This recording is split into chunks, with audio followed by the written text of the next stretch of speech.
buenos días a todos los que están hoxe aquí neste Centro Cultural Marcos Valcárcel da Deputación e fundamentalmente os que nos están escoitando e vendo a través de streaming da retransmisión que se está a facer en directo desde a Escola Faílde. Era para estar ali físicamente e estamos, porque las nuevas tecnologías posibilitan que hoy estemos en contacto con la gente que tiene mucho que decir y mucho que crear y mucho que innovar desde ya para seguir haciendo de este territorio un territorio creativo.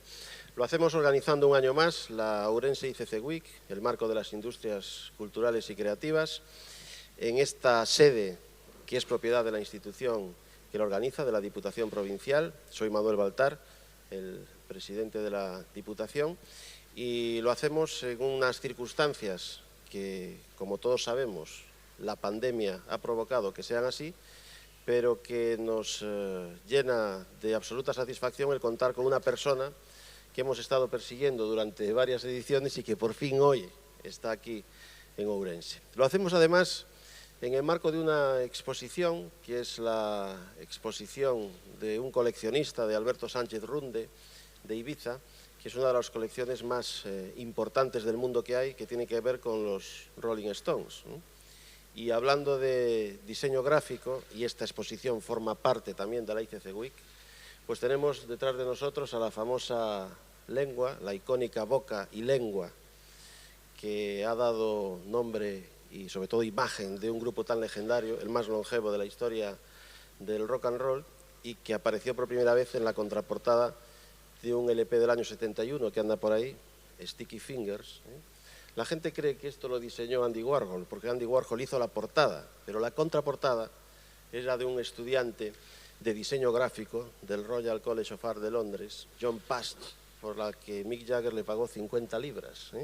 Y fíjense ustedes en el recorrido que ha tenido, unos 70 euros de los actuales, y se la había encargado para una idea que estaban maquinando, que era poner en marcha una compañía discográfica propia, Rolling Stones Records, pero acabó al año siguiente utilizándose en la contraportada. Digo esto porque si hablamos de diseño gráfico estamos con el gran pope del diseño gráfico en España y a nivel internacional, como es Óscar Mariné.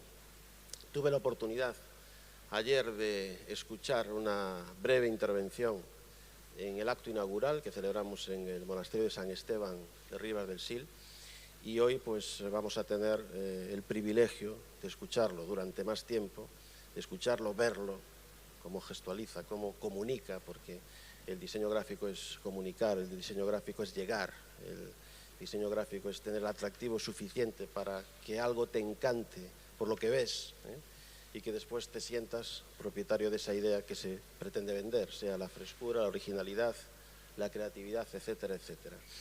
Él fue miembro fundador de OMB, Óscar Mariné Brandi, que es su nombre, que es un estudio de diseño gráfico impresionante. Ayer hablaba Juan Rivas, decía que era una eminencia, por supuesto que lo es, pero también fue miembro fundador de Madrid Me Mata, que sin duda para todos aquellos interesados que vivimos o que estudiamos la movida, pues es sin duda una cuestión de máxima relevancia y una biblia del diseño, sobre todo con la evocación que hace de una época importante en la historia de la música en España. Por eso que estoy aquí, alguien que ha hecho inmortales a través de la cartelería, pues películas de gente tan importante como Almodóvar, o que ha colaborado con grandes nombres icónicos también de la música como Springsteen, o siendo ya un poco más cercanos lo que ha sido y lo que ha representado en su momento Siniestro Total, y hablando de otro tipo de marcas, sea Camper, sea Hugo Boss, como ayer mismo se encargaba de recordarnos Juan Rivas, pues es sin duda un momento importante, no solo en esta edición, sino en la historia de la ICC Week. Por supuesto, fue Premio Nacional de Diseño en 2010, por supuesto, tiene todos los reconocimientos. Acabamos de celebrar aquí el Festival de Cine Independiente de Ourense, él se encargó de la imagen del Festival de Cine de San Sebastián. Es decir, podría estar yo aquí dando una ponencia sobre Óscar Mariné, pero no es el caso. Aquí, a quien hemos venido a escuchar, a sentir y que nos llegue, que seguro que lo hará, es a este gran creador, a quien damos la bienvenida este año aquí a Ourense, a San Esteban de Ribas del Sil. Él ya había estado en Ourense, pero tiene que conocer un poco más nuestra realidad y para nosotros es un verdadero placer. Por eso, muchísimas gracias por estar aquí y aquí te dejo con los colaboradores necesarios de la Escuela Failde, que por esta circunstancia no podemos estar ahí, pero que sepan que tenemos una alianza permanente con ellos porque representan mucho para esta tierra, sobre todo para algo muy importante, que es la palabra futuro, en la que todos estamos llamados a jugar un papel importante. Muchísimas gracias. Don Óscar Marinet, tiene usted la palabra. Yo me salgo de plano ya. Gracias. Muchísimas gracias. Bueno, pues muchísimas gracias por invitarme a este sitio tan magnífico, a esta provincia tan maravillosa, que he conocido bien muchas veces y he pasado muchas veces por aquí y es un placer poder estar aquí con vosotros y contaros pues mi experiencia y mi esperanza en que el diseño gráfico vuelva a tener esa importancia que ha tenido siempre y que en todo este futuro que tenemos inminente y en el que tenemos que participar y pelear por levantar este país, creo que nuestra aportación, la aportación de los diseñadores y de los comunicadores va a ser vital. El diseño gráfico viene de la época de la Bauhaus. Contaba anoche en una reunión que bueno, nuestra disciplina empezó a funcionar hace aproximadamente un siglo con el nacimiento de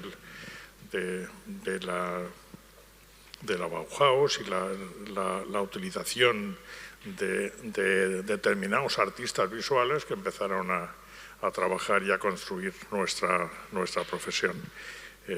Es una buena noticia que de nuevo se esté hablando de una escuela donde las diferentes disciplinas y donde la fotografía, donde el cine, donde la escritura, la danza, el teatro, incluso, o sea, que yo creo que es muy importante que estemos todos muy juntos para que la gente logre entender lo que hacemos y que aprendamos los unos de los otros para conseguir llegar bastante más lejos. Eso es lo que han hecho en países donde nuestra profesión es puntera y lo vemos en esta exposición que hay aquí, donde la música y la gráfica y la fotografía tienen una importancia similar y en toda la obra, por ejemplo, de esta exposición de los Rolling Stones se ve perfectamente todo el trasiego de artistas y de comunicadores que hay detrás de la imagen de un grupo como este. Ellos tenían el olfato de seleccionar a grandes diseñadores y a grandes fotógrafos que han creado la historia de toda una generación o de varias generaciones. Yo ahora voy a presentar mi trabajo, una mirada rápida sobre mi trabajo y contaros cómo empecé. Yo me colé por la puerta atrás de esta profesión porque no pude ir a ninguna escuela, porque no existía una escuela en Madrid y empecé a hacer cosas por mi cuenta y a ser mi propio cliente. Empecé haciendo una distribuidora de discos en la que hicimos muchos discos que luego veréis y después me pasé al periodismo y fundé una revista que se llamaba Madrid me mata y donde la imagen era una revista ilustrada y donde la imagen tenía la misma importancia los artículos y que el periodismo escrito. Es muy curioso porque esta revista la hicimos con pues, un grupo de amigos y con muy pocos medios y en esa época el kiosco estaba lleno de revistas maravillosas hechas con muchísimo más medios que lo que hicimos nosotros, y en cambio la revista pues, ha envejecido muy bien porque estaba hecha todo con muy buenos materiales y con muy buenos profesionales que aportaron toda su conocimiento. Estaban los mejores escritores del momento y le sumamos grandes fotógrafos y bueno, yo me ocupaba, aparte de dirigir la revista, de hacer toda la dirección de arte.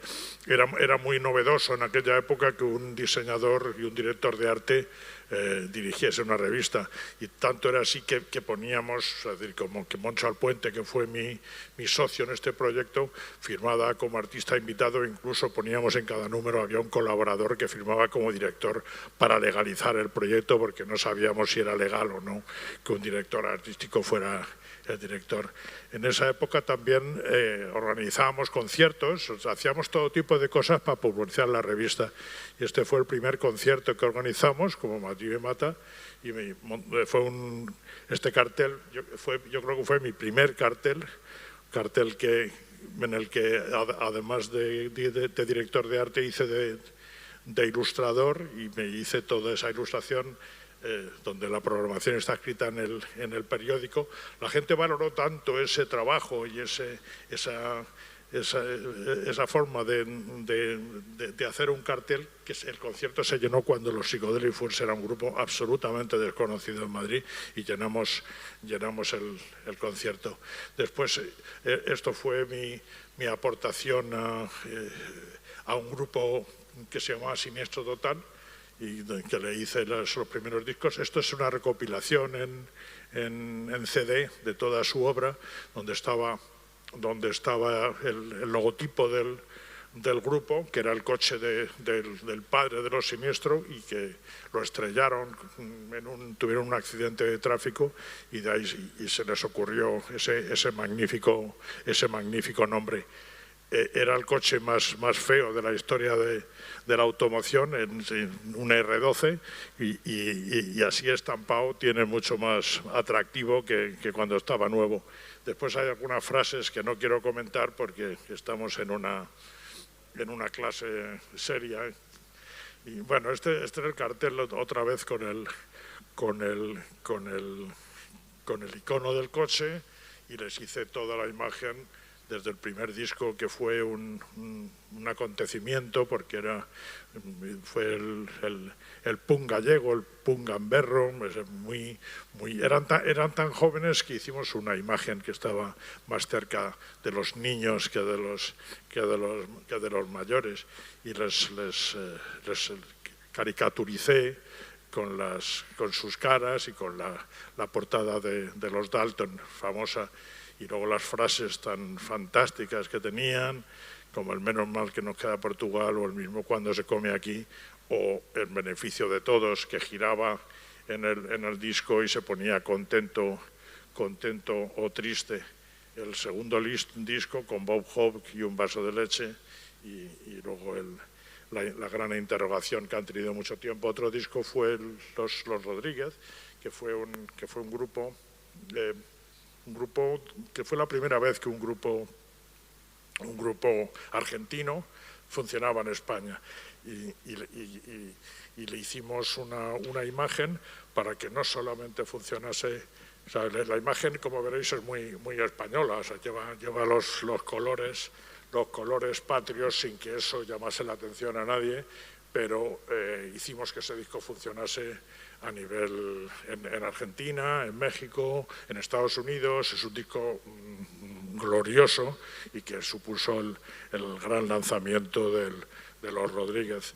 O sea, todo tiene un desarrollo tipográfico muy de la época, era una época muy expresiva tipográficamente, y la imagen es potentísima, como este grupo que nos alegró la vida en los 90.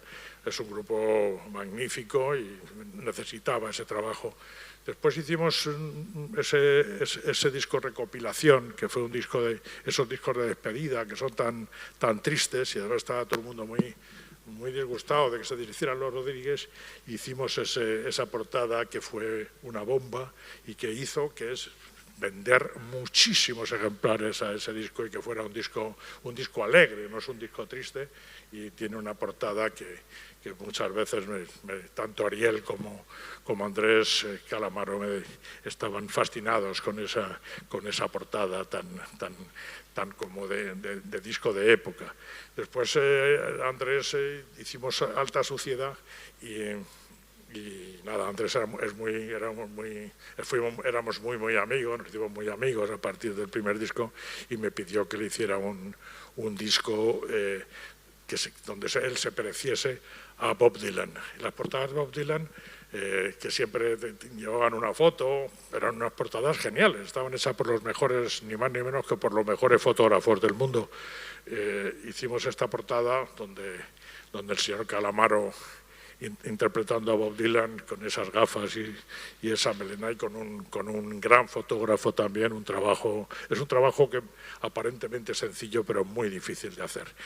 Y esa es una foto de Ricky Dávila, y conseguimos esa categoría con prácticamente el nombre desaparecido de la Alta Suciedad ahí en pequeño.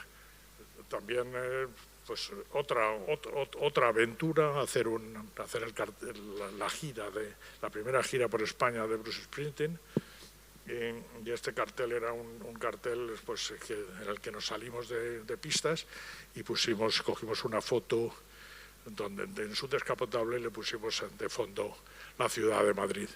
Este cartel tiene la discográfica se desentendió del cartel. Le pareció que era mucho mejor que utilizáramos solo el cartel de promoción del disco, pero nosotros decidimos editar este cartel y lanzarlo en las gradas. Cuando ya todo el mundo estaba muy contento, tiramos los carteles, que los pagamos nosotros mismos para sacarlo adelante. Hay una anécdota de una entrevista con Bruce Springsteen, contando que la única pieza que tiene de todo su trabajo en su casa es un cartel que tiene colgado en la cocina de su casa, donde sale de espaldas a la cuesta de las Perdices, de Madrid, y que es el homenaje de Bruce Springsteen a la ciudad de Madrid. Eso es un ejemplo de que siempre hay que aprovechar una oportunidad, y en ese caso fue la oportunidad de hacer la campaña de Bruce Springsteen, y que llegó a muchísima gente que lo recuerda el festival, a mucha gente que recuerda este cartel, y hasta el mismo Bruce, que teniendo cientos y cientos de carteles y de discos, recogió esta sonrisa que le brindamos de Madrid. Este concierto de Van Morrison, también histórico, con un cartel aparentemente muy sencillo de hacer, pero también con muy buenos ingredientes. Una tipografía que compré en la época, la compré en una tipografía, unos tipos de madera que compré en Nashville, y que eran tipos con los que se habían hecho muchos de los mejores carteles históricos de la historia de la música.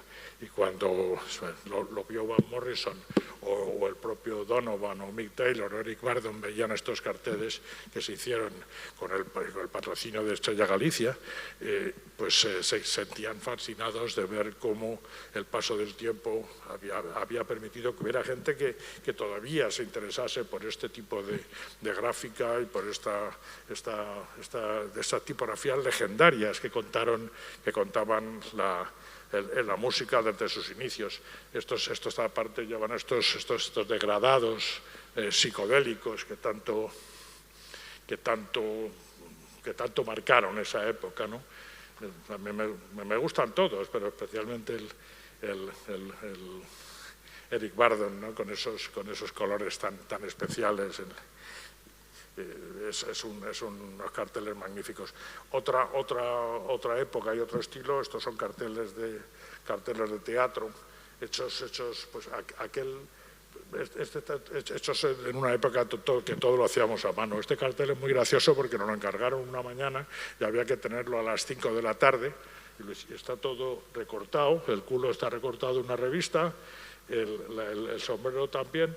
Hicimos a ese personaje y luego pues con una máquina de escribir y con papeles recortados, era pues eso, la época muy punky, todo muy manual.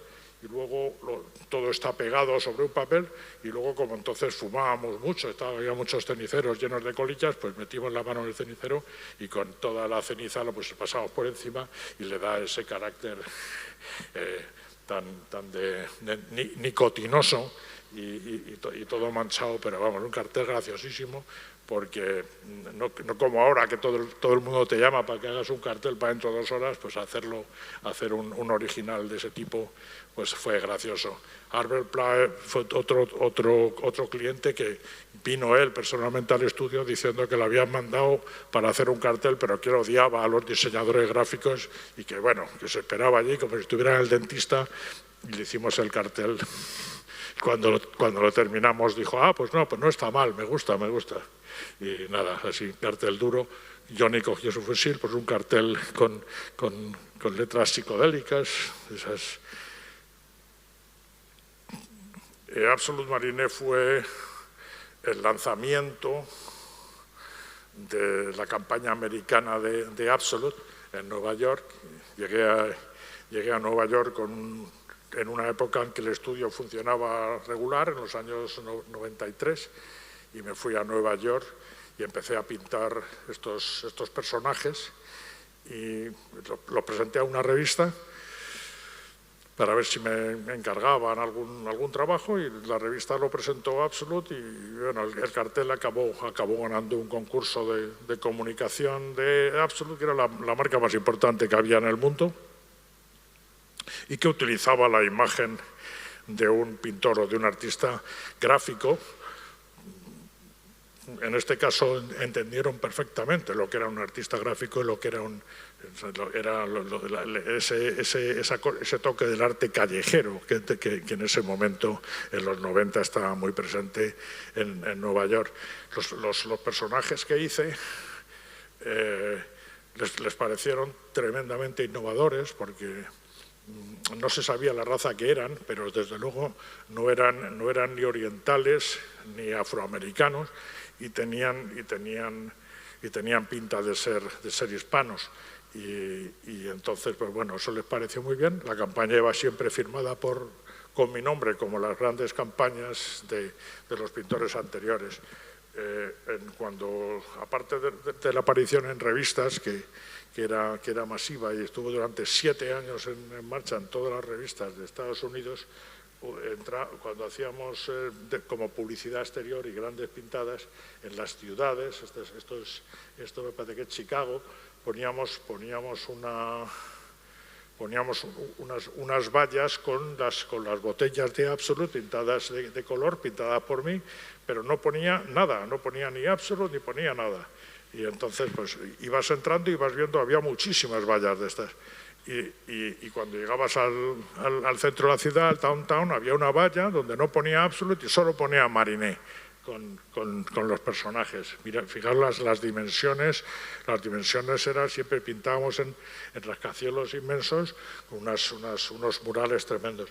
Al poco tiempo de anunciar a este Marine, pues todo el mundo en Los Ángeles o en Chicago pues, preguntaba quién era este Marine, y hacían una presentación de prensa en un local de downtown y presentaban al artista que había hecho todo eso. Una campaña muy graciosa y que funcionaba muy bien y que acercaba mucho este vodka a la gente. Esto fue una colaboración con un poeta beat neoyorquino que acaba de morir hace poco, era el único superviviente de todo ese movimiento, que fue pareja de Andy Warhol y de William Burroughs, y que primero uno y después otro. Y este trabajo lo hacía con John Giorno y con sus poemas, y bueno, estuve colaborando con él, hicimos una gran amistad y son textos totalmente neoyorquinos y trabajados tipográficamente.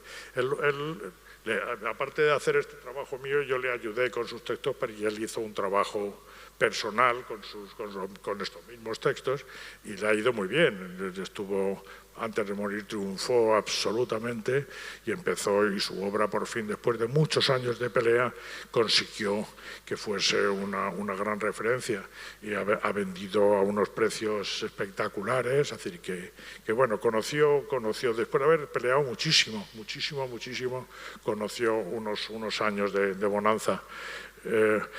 Esto fue un trabajo para Swatch con imagen de Madrid, y que nos pidieron a varios diseñadores de todo el mundo. Yo representaba a España y les propuse hacer con ese grafismo mío, les hice un reloj que contase la noche y las calles y los amigos de Madrid y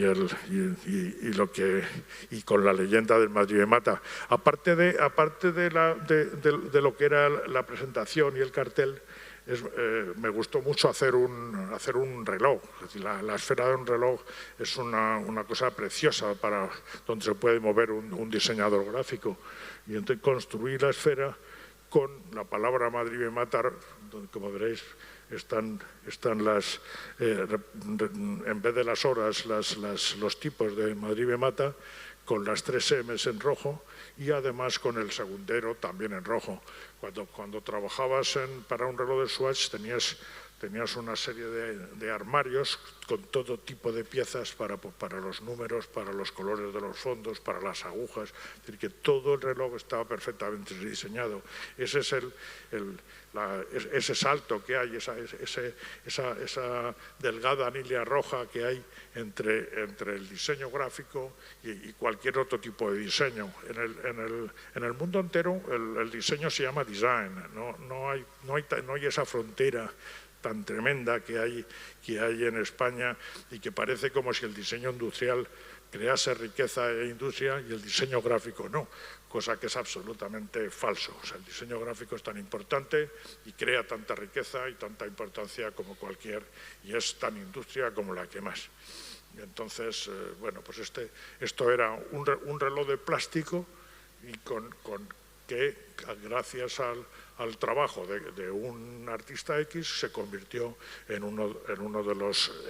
el elemento que salvó la relojería en Suiza, porque Swatch no significa ni más ni menos que relojes suizos, S de Suiza y watch es reloj. Y estos relojes de plástico fueron los que salvaron a la Rolex, a la Patek Philippe y a todos los relojes suizos en un momento donde la gente no quería ponerse relojes llamativos y decidió durante mucho tiempo, como el caso de los mecheros, utilizar piezas de plástico. Un gran momento para los diseñadores. Eso fue una colaboración con Hugo Boss y bueno, esto fue un trabajo con Camper, donde renovamos la imagen de Camper, desde una imagen muy dura, negra, quitando los colores, quitando los colores más suaves y volviendo.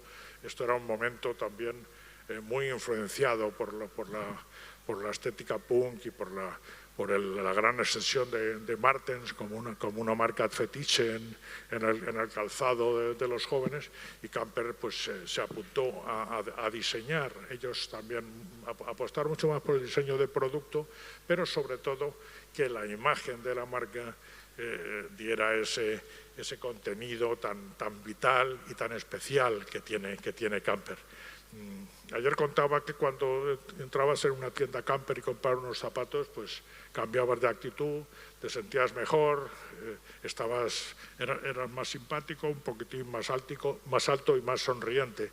El éxito de Camper en todo el mundo fue una bomba, porque es una empresa española que simplemente con una gráfica muy suelta y muy directa, pues funcionaba muy bien. El primer anuncio que pusimos en una revista que se llamaba The Face y Arena, que eran revistas de tendencia y muy avanzadas, es esa bota negra que te estaba dando una patada en el culo. Y ese tipo de publicidad muy suelta y muy antimoda le dio a Camper un espacio especial en el mundo de la comunicación, porque no era una marca que hacía moda, era una marca que daba vida, o sea, que sus piezas eran artísticas. O sea, luego y luego el sentido del humor, ¿no? Cuando poníamos izquierda, derecha, izquierda, los zapatos haciendo el pino, que era la campaña de Navidad. Doing the Pine, le llamábamos. Y luego esta que era la C de Superman, con ese fondo amarillo. Eso fue un exitazo en Japón, porque era prácticamente una gráfica muy japonesa. Los Surfing Christmas fue un exitazo en Tokio y lo hacíamos como un imán de nevera, y los carteles eran preciosos. Todo el mundo coleccionaba esos carteles. Es un cartel de rebajas, esa R tan torpe y tan tierna a la vez. Y luego la campaña que hicimos de Camper, que eran los zapatos más lentos del mundo, en un momento donde Nike corría mucho, donde Adidas corría más, y nosotros hicimos unas botas para pasear a 8 kilómetros por hora, de nuevo utilizando los colores de la bandera de España para vender, pues que por ahí detrás, que esta bota tan cálida y que andaba tan despacio, pues tenía el fondo amarillo y las letras rojas, y eso le daba un impulso especial en el mundo entero. Y el claim del el Camina no corras, que era una antigua canción de los Ventures y que fue un éxito en el mundo del rock, nos sirvió durante mucho tiempo como claim de la campaña.